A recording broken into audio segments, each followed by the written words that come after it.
concernant ce projet, donc, comme M. Kaleka vous l'a dit, donc, il y avait un consortium d'industriels qui se réunissait à peu près 4 fois par an, donc une fois avec la BPI France pour faire un point sur l'avancement, sur le budget, etc. du projet. Au niveau de l'organisation technique, le projet a été divisé en 2 axes. Donc un axe tout d'abord biosourcé, qui réunit en fait les produits biosourcés issus de la biomasse, et en second plan un axe recyclé, qui, comme son nom l'indique, est constitué donc, des produits issus du recyclage, principalement de pneus. Donc, ces produits issus de ces 2 axes étaient substitués aux produits pétrosourcés ou minéraux dans des formulations de caoutchouc. Donc, les formules étaient faites au LRCCP, et avec un objectif bien défini, c'est-à-dire ne pas dégrader les propriétés des formules témoins, donc, qui contiennent les matières premières pétrosourcées ou minérales, et, si possible, améliorer certaines de ses propriétés. Ce projet n'aurait pas pu être accompli sans nos fournisseurs, qui étaient au nombre d'une quarantaine environ, et qui ont en fait eu contact avec le LRCCP par différentes approches. Tout d'abord, il y avait déjà les producteurs en place, donc les fournisseurs de matières premières pour la filière, qui ont développé une activité de production de matières biosourcées ou de recyclage. Et donc, ces produits étaient souvent des matières premières commerciales, étudiées par le LRCCP. Et en deuxième partie, il y avait donc les nouveaux fournisseurs, c'est-à-dire ceux qui se sont développés spécifiquement pour cette production de matières premières biosourcées ou recyclées. Et donc, on étudiait souvent en fait, des matières premières en développement. Ces fournisseurs ont été mis en contact avec le LRCCP grâce notamment au carnet d'adresses de fournisseurs de Claude Janin. Alors, au niveau des échanges entre le LRCCP et les fournisseurs, donc une fois que le premier contact était établi, il y avait donc l'envoi des matières premières au LRCCP, donc les matières biosourcées ou recyclées. Le LRCCP et les fournisseurs, du coup, discutaient ensemble, voyaient les attentes du fournisseur, les attentes du LRCCP, de la filière du caoutchouc. Et on pouvait ensuite évaluer ces produits dans des formulations de caoutchouc, des formulations génériques. Et on suivait ensuite une méthode d'évaluation. Les résultats étaient donnés partiellement aux fournisseurs et s'ensuivait une discussion sur l'intérêt de leurs produits pour la filière et l'explication des attentes de la filière. Il fallait de temps en temps en fait, expliquer justement aux fournisseurs que les matières premières du caoutchouc étaient très spécifiques de par exemple la taille des particules, la compatibilité des produits avec la matrice. Donc une fois que ces discussions étaient établies, le process de fabrication pouvait être modifié chez les fournisseurs afin de correspondre au mieux aux attentes de la filière du caoutchouc.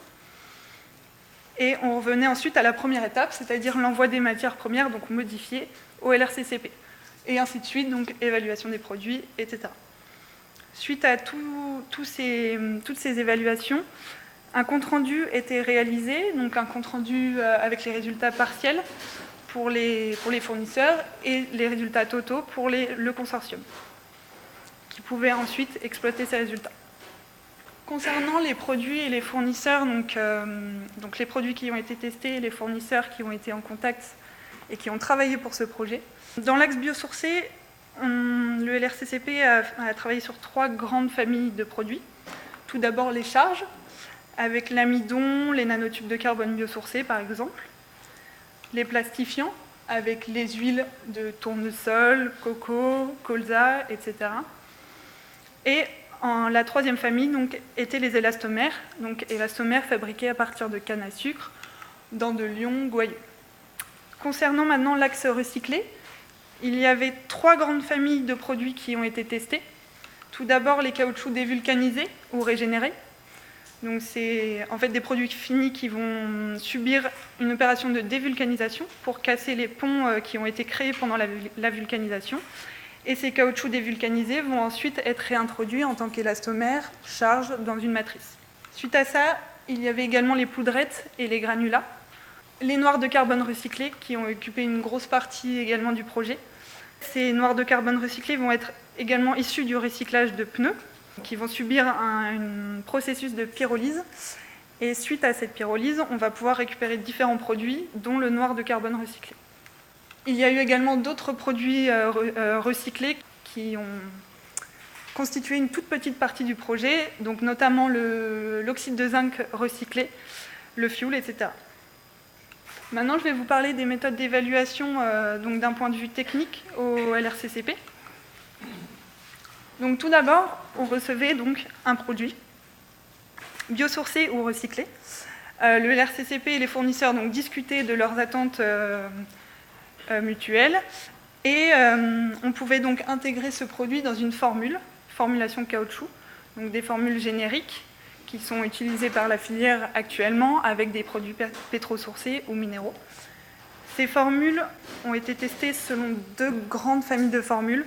Tout d'abord, la formulation caoutchouc industriel, qui a représenté une grosse partie de ce projet, et en deuxième, une formulation pneu, donc véhicule léger ou poids lourd.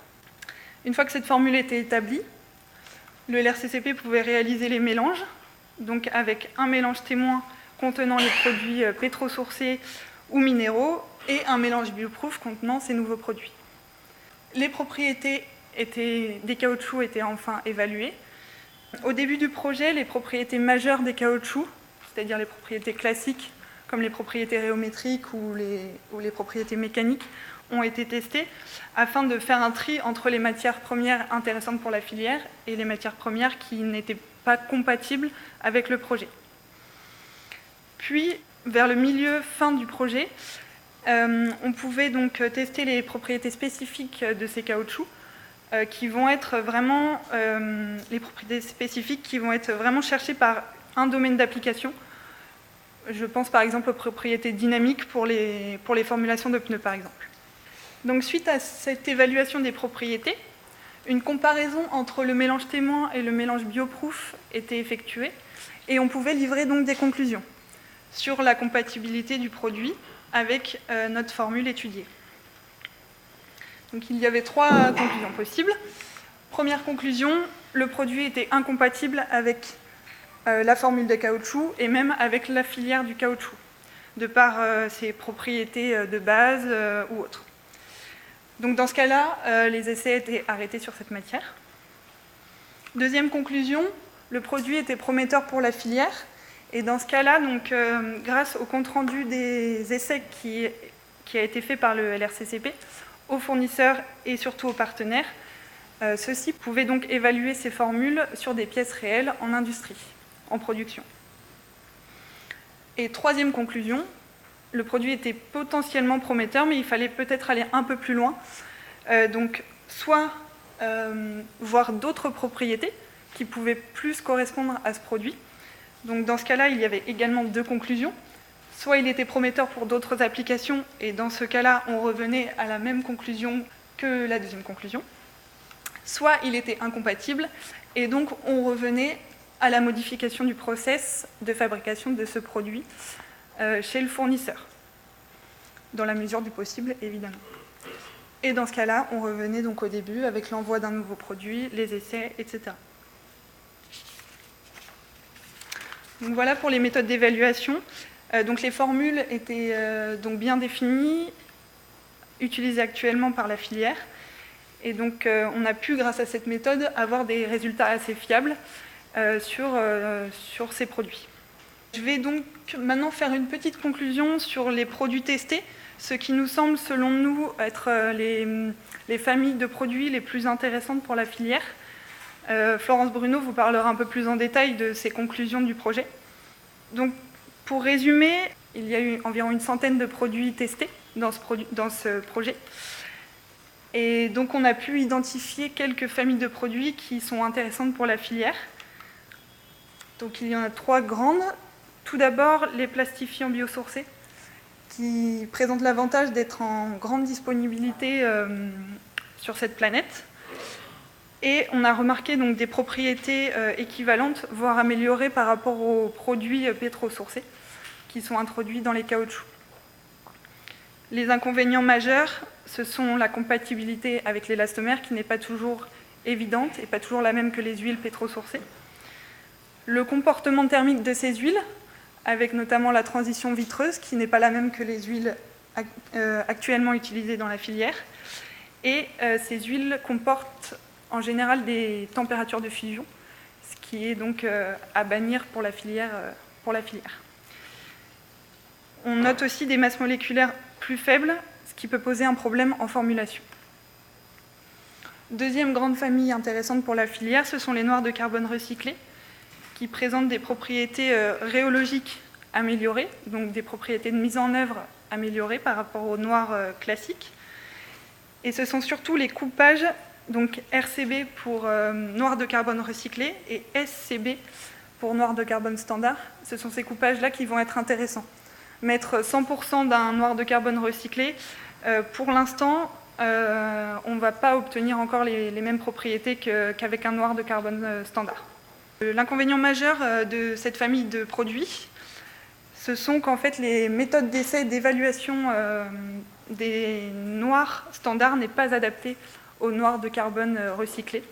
C'est-à-dire que sur le papier, on va pouvoir trouver par exemple une surface spécifique qui nous correspond, parce qu'elle a été testée avec une méthode classique, mais dans la pratique, en fait, le produit ne va pas donner des bons résultats sur les caoutchoucs.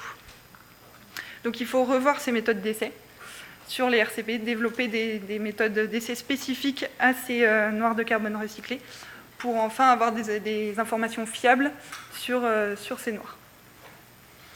Enfin, troisième famille de matières premières qui est un peu plus centrée, on va dire, que les deux autres, ce sont les nanotubes de carbone biosourcés qui présentent l'avantage majeur d'apporter de la conductivité thermique et électrique, propriété qui n'était pas recherchée dans ce projet, mais qui peut être intéressante pour d'autres applications. Là encore, les coupages, donc nanotubes de carbone et noirs de carbone standard, sont intéressants. Parce que, donc, comme dans les inconvénients, il y a le prix des NTC, ça paraît un peu inconcevable de charger une matrice uniquement avec des NTC. L'autre inconvénient de ces NTC, c'est évidemment des problématiques hygiène, sécurité, environnement. Donc ce produit nécessite des équipements spécifiques pour les manipuler.